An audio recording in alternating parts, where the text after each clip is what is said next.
Okay, so see carefully. That's what we meant. BP shift up. Okay, the BP will usually shift up because NX bar drop. Okay, or the exchange rate went up. And you can see the vertical intercept is higher. Then conversely, okay, you can draw another line below BP3. So we say the BP shift down, or you can say shift right, whichever you want to describe is fine. So this is primarily, okay, due to NX bar goes up, or the currency weakens. So eventually, if you don't want to quote the intercept, you find it too daunting, then I would say just memorize like that. But you must memorize correctly.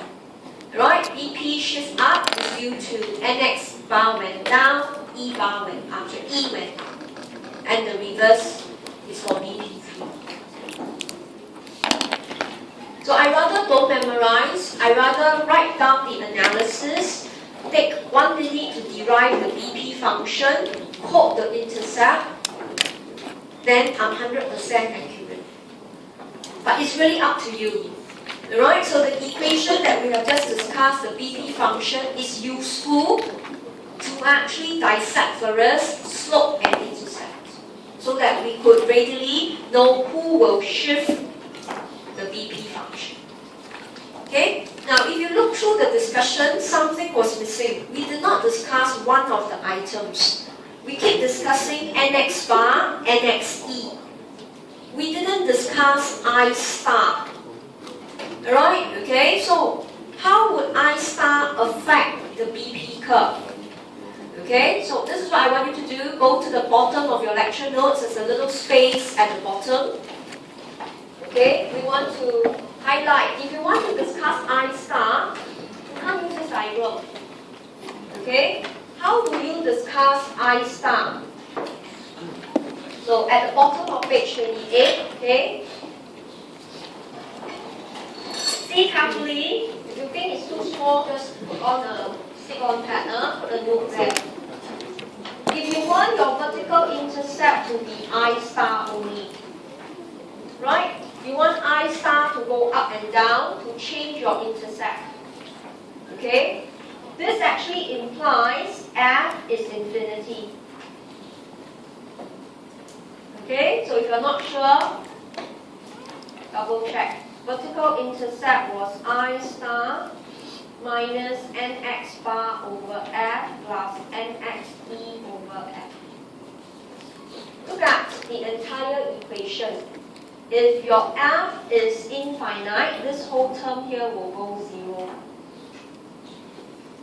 So when you want to discuss vertical intercept is I star, it can only be applied when there is perfect capital mobility.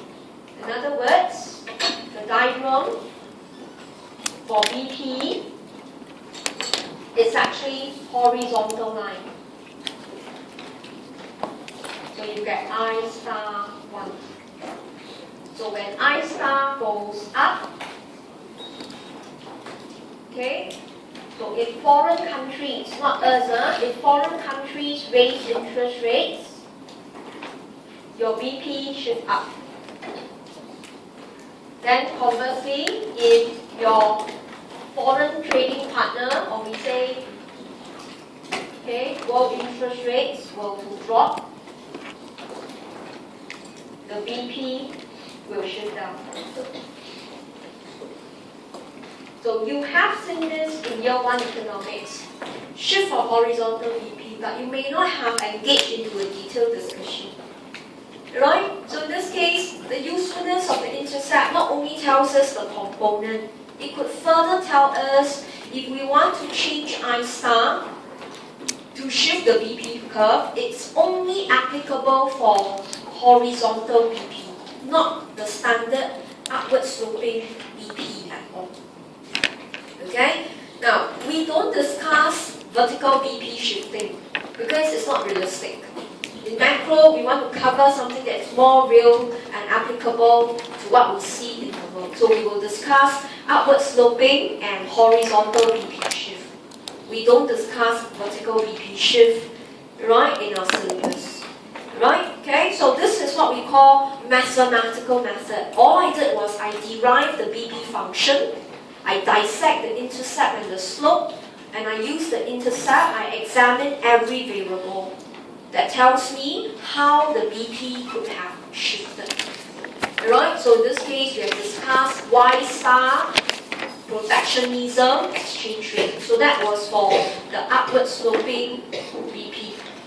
Then for the case of foreign interest rate, it only applies for horizontal BP. So that is mathematical method, and that is purely optional. Okay? It will be useful only if you know how to use it. Alright? It will be a nightmare to you if you don't understand the head and tail over it. Alright? And the derivation came from the nx function that you must be careful. Okay? So we're going to spend more time now on the graphical method given in your lecture notes. Alright? Page 29. Okay? So I would say spend more time to practice page 29. So for graphical method, right, there are some key steps that we will observe. This is a suggested method. Okay, this is actually a suggested method in the lecture notes. So we will still draw, right, the axis first, interest rate and income, but we will pick one point, anything you like. I will always set up my step 1. Alright, indicate an initial point A, and I will let BP be 0 there. It's an assumption. Okay, and you can see step 2, you have different choice. You can go upwards or you can go rightwards. You can go anywhere you like one. So in this case, for convenience, I let interest rates goes up. Alright, so then I analyze the BP account. Alright, so in this case, you could see when I let interest rate goes up, there's no change in income. So my NX is not affected. But interest rate goes up, there will be capital inflow. Alright, so change in CA positive. So when I add the two accounts up, the BP is a surplus. So this is how I get point A prime, alright, where I actually discuss the new BP position. So the BP